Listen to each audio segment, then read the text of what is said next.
And welcome, ladies and gentlemen, to a first edition to the Movie Dawgs show here on the Movie Dawgs channel. I'm your host, William Baxter, and I just want to thank you all for joining me for this first episode.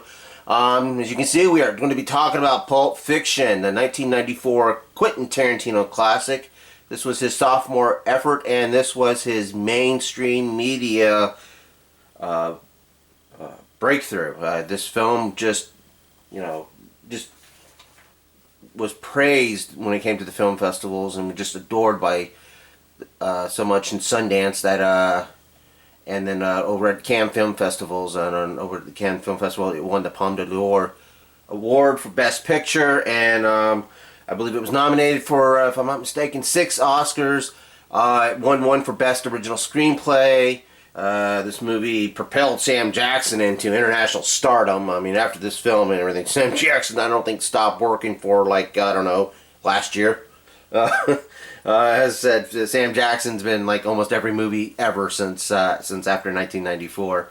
Well, it cost about $8 million to make, and it grossed about $213.9 million in box office.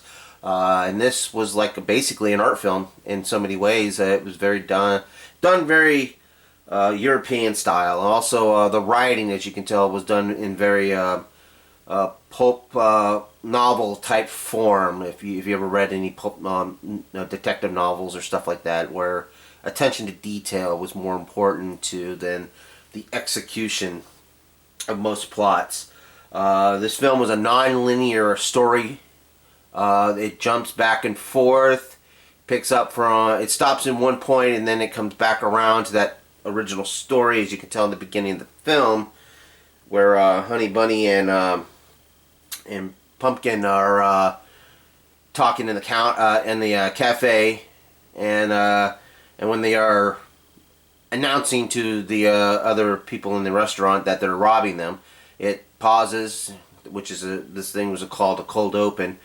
And the credits start rolling. Even the credits were very different at the time. It was just different than most films that we were used to back in the 90s. We were very used to the standard blockbuster bonanza type of event films that we were given since 1975's Jaws, and the critics, especially Siskel and Ebert, just adored this film. They actually spent and took time, 30 minutes of the whole show, and talked about what was now being considered the Quentin Tarantino generation. Of course, accompanying Tarantino during that time was directors like Gus Van Sant, Steven Soderbergh, Robert Rodriguez, who he was his Tarantino's collaborative partner a lot, and of course Kevin Smith. There's of course an endless barrage of independent filmmakers who came out of the 90s, and mostly because of the spotlight that was on Pulp Fiction and everything. People, studios started going to these independent filmmakers. Miramax picked up the film because originally it was being produced by Danny DeVito's company, Jersey Films, and it was Jersey Films had a distribution deal with TriStar Pictures, which had just recently, a couple years before, been acquired by Sony, and along with Columbia Pictures, and they were just didn't want to do a movie where one of the leads was a heroin addict, and so the Miramax picked it up. We know who at the time was in charge of Miramax, so their names will not be mentioned, but they because of that effort and everything, Quentin Tarantino was, of course, got a lot of films made through Miramax. Up to, I think, point to where, I think, Kill Bill. And I think was that or Inglourious Basterds was the last film that was done under the Miramax, or under the unknown mentioned producers. But anyway, this film was also known to revive John Travolta's career, which at the time, John Travolta, by around that time, he wasn't doing much. He had the last big hit he had was the little comedy Look Who's Talking, which of course Bruce Willis did the voice of the little baby. Of course, Bruce Willis is in Pulp Fiction as well. But John Travolta just wasn't commanding roles like he used to, like in the early 80s and late 70s. But it revived his career. He earned an Oscar nomination for Best Actor for this role. As did Sam Jackson, got one for Best Supporting Actor. I think Martin Landau beat Sam Jackson out that year. He was Martin Landau played Bela Lugosi in Ed Wood, which is another great movie I recommend. But I mean, this movie is my favorite film of all time. I can remember my brother, who was just about 3 years younger than me. We didn't get to go see it in theaters. My brother did with a friend. They snuck in. My brother was the more daring of us two, and him and his friend, they snuck in and they watched it. And he came to me and said, "Dude, you've got to see this movie." And I of course, I wasn't, I just wasn't into independent films just yet. I had watched a few on cable and I just, wasn't my thing yet. But when Pulp Fiction finally came out on VHS, my brother had and I rented it, and we sat and we watched it in my room, and I was blown away. I was blown away by the writing, which, I'm a big fan of writing in general. I myself like to fancy myself as a writer. But the dialogue, I couldn't believe how the dialogue just moved this film along. I mean, this is a 2.5-hour film, and it moved more or less like it was a 90-minute film, or if not a 100-minute film. It moved so fast. The pacing was just right. It was just, and the acting was just dead on. I mean, everybody that was in this movie was on their A game when it came to the acting. Smallest roles, no matter what. Everybody was on their A game. They knew that this film had some potential. And just before, this film came out, Quentin Tarantino had done Reservoir Dogs, which you can, when you watch it too, you can see that he was trying to perfect his style of filmmaking in Reservoir Dogs. It was Reservoir Dogs was an exercise of style, but this one was where it was perfected, and and it catapulted Tarantino into almost like a rock star type of atmosphere. I mean, he was everywhere on the talk shows, and Charlie Rose was interviewing him for an hour on his show that was on PBS, and Tarantino was doing a bunch of other people's films. He just suddenly started becoming an executive producer. He was helping other filmmakers get to their goals, and it was just he was everywhere. I mean, right now he does a film every so often now. I mean, he's only done 10 films, and it's been almost 30 years at least, if not 30 years, for the release of Reservoir Dogs. And he's only done at least 9 films. He's about to do a 10th one here in a couple of years, and he's saying it may be his last. But he's just this manic type of force. My wife usually calls him, he's got to be ADD or something of that nature, or have some type of autism, type of somewhere around that spectrum. You can tell by the way he moves or the way he talks, or his mind is everywhere. Sometimes I can't listen to Quentin Tarantino talk a lot, but sometimes I can listen to him. It just depends on what type of mood I'm in. So it goes to show that I'm probably almost close to the same spectrum as him when it comes to conversation. But I do love his vast knowledge of film.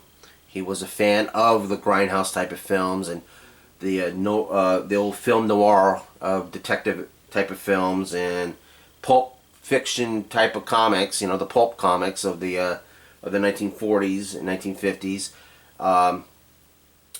Just in the novels and in the detective novels, and just the story structures. Because this is basically a visual depiction on how a noir type of detective story is written in novels, especially in the pulp novels. And this is a visual style of that representation of it.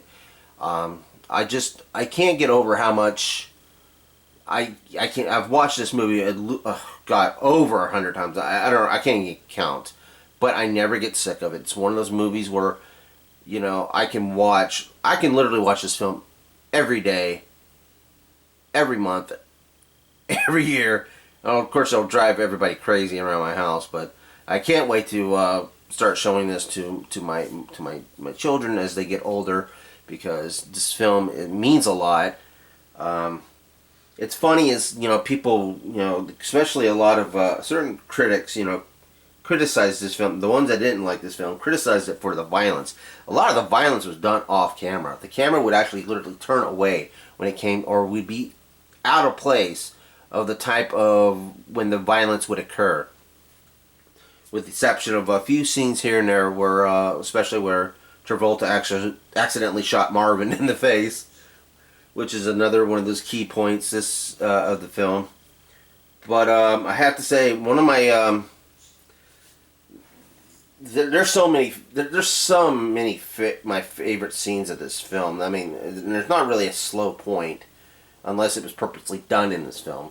But I have to say, my favorite part of the film itself is it's during the Gold Watch story. The story was actually, this is basically done in there was I believe it was done in there's 3 stories being told, and the Gold Watch was one of the ones that I have to say really kicked the film into overdrive and got you pumped up, because there was a lot, because there wasn't a lot of action.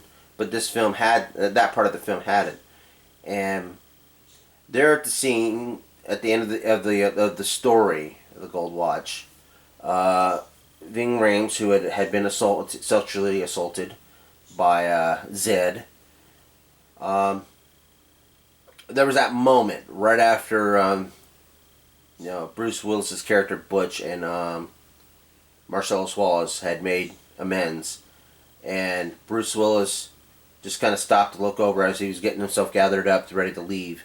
Ving Rhames' character lifted his hand up and saying, "I'm good."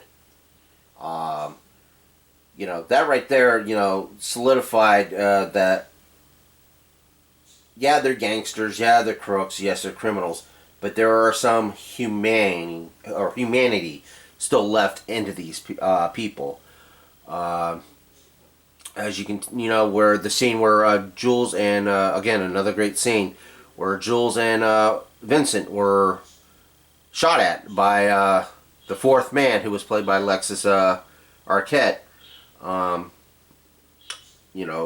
Vince denied this being a miracle and remained blind to the fact of that it was, and then Jules was changed. He was a changed man, decided he was going to turn over a whole new leaf, and that he was going to quit the life of crime and just live life and enjoy every moment of it, because he was spared. Vincent sadly ignored it, and he paid the consequences. As you would tell, during the Gold Watch, there was a scene where Bruce Willis, his character Butch, caught him off guard and took Vincent out. But this film also was just, there was a lot of quotable lines. I mean, there was a lot of spoofs on this film as well, which, stands that it was a watershed film of its time. It was a film of its time, because once everybody is making a spoof or homage to your film, it means that you have arrived and that you have made a stamp in that point in time with your film. The Simpsons did a parody of A Day in the Life of Springfield, I think was the name of the episode. But, where Chief Quimbley and I think it was the character Zed were basically reenacting the scenes with Ving Rhames and Bruce Willis's characters, even when it came time and they got caught into a basement with the ball gags in their mouth. The Mag Magazine had a TV show called Mag TV, and they actually did a spoof of a combination of Pulp Fiction and Forrest Gump, and called it Gump Fiction, because Forrest Gump was released around the same time as Pulp Fiction, and they kind of were always up for the same rewards and everything. And most of that year, Forrest Gump was just winning everything. It won Best Picture and Best Director and Best Actor for a second time in a row for Tom Hanks. But Gump Fiction, if you ever get a chance, look it up. That is one of the funniest skits that Mad TV had. It was during one of its first episodes, I believe, in its first season. But it was, as I said, this film just was a watershed film, and I enjoyed this film immensely. And I always tell people, whenever they ask me, what's your favorite film? This is my top film. This is I don't think it's left my top. I don't think it's ever come out of my top 5 ever, but it's always up there in my top 5, along with The Dark Knight and a few others. I'll get into that one in future episodes, but I I always recommend this film, and I do defend this film from some people who's like, I can't stand watching that film. It just makes no sense because it just jumps around. I'm like, what? Do you read novels? And they're like, yeah, well, novels do the same thing. This is just, a visual representation of that type of storytelling. And it inspired me to write better, too, when it came to dialogue. I always make sure, I try to plan out the events, but I want when I'm writing, I want my plot to be moved by dialogue, not just by action. I mean, the action is just somewhere in the foreground. But I want the dialogue up front, which is, I was inspired by Quentin Tarantino by doing it. He proved that you can do that. You can move a movie with just dialogue. You can have the action. Yeah, it's great to have it because you need it. But the dialogue has to move the film. You've got to get the people injected into that movie with the dialogue. And it's got to be good dialogue. It's got to be something that's relatable to them, too. Because Tarantino does a lot of pop culture references. And this movie is one of the reasons why, pop culture became such a mainstream throughout, from here on out after this film's release. That and Clerks. Clerks was another film that did that as well, and very well, when it came to pulp culture and, mentioning certain things that, Quentin Tarantino was a fan of as a kid, and certain films that were mentioned, TV shows in these films of his, and Pulp Fiction was one of those ones that, started that, and small talk. Small talk is another thing. People don't realize how much small talk is done in their daily lives. Talking about small little things, like the beginning of the film where Tarantino has Travolta's character, Vincent Vega, talking to Jules about living in Amsterdam, and he's talking about the little differences that each culture between Amsterdam and the United States have, the differences, with the way they call a quarter pounder with cheese. It was called, in Amsterdam they call it a Royale with cheese because, they don't have the metric, they have the metric system there, and so just those small little things. And it's just a friend of my brother's named Chris, because he heard in this film, that they used mayonnaise for fries. He tried it out, and that was his thing. That was one of the things we kind of teased him on it, but but nonetheless, there's nothing wrong with mayonnaise with French fries either. So I've tried it too. My wife does the same thing too. So, but this film just in the soundtrack. I'm gonna tell you one thing. Quentin Tarantino, when he's writing, he writes with music in his head, and it sets the tone. He usually picks out a lot of his music before he even writes a screenplay, and he just it just fits. I mean, it just for some reason it just fits like a glove when it comes to the music. I mean, I own the soundtrack to this movie, and hopefully here soon I'll buy it on vinyl. I'll have it on CD and vinyl because I want that experience too, because the music was just so, especially when it came to like the opening credits of this movie, Mirazutu, I hope, by Dick Dale and his Deltones. I hope I got that name right, but we just call it the Pulp Fiction theme. But that was played in the trailer, and that song has just been synonymous with this film. It has now forever linked to it. It came out years before this movie came out. I want to say at least 20 years before this movie came out. but it is forever linked to this film. And certain songs that have been around since, you know, the 1950s and 1960s, you know, have been around, that maybe have been incorporated into this film, are now linked to this film. Urge Overkill did a rendition of a Neil Diamond song, "You'll Be a Girl, You'll Be a Woman Soon," and they got a top 10 hit out of that because of the song. I mean, the song had already been on one of their albums already, but when they came onto the soundtrack, it got more exposure. You know, songs like Bullwinkle Part 2, Comanche, Son of a Preacher Man by, you know, Al King, and, you know, his Stay Together, Al Green. I mean, my God, you know, the guy, you know, first time I heard that song was through this movie, and, you know, that's one of my favorite songs. It says, "Let's Stay Together." Again, when we get to the actors, you know, you have John Travolta, Samuel L. Jackson, Uma Thurman, Christopher Walken, Ving Rhames, Eric Stoltz, Rosanna Arquette. You know, you've got Christopher Walken and Bruce Willis in this film, and I know I'm missing out a few names here and there. And of course, you know, you got some supporting actors, you know, that you recognize throughout a lot of Quentin Tarantino's other films. Tim Roth and Amanda Plummer.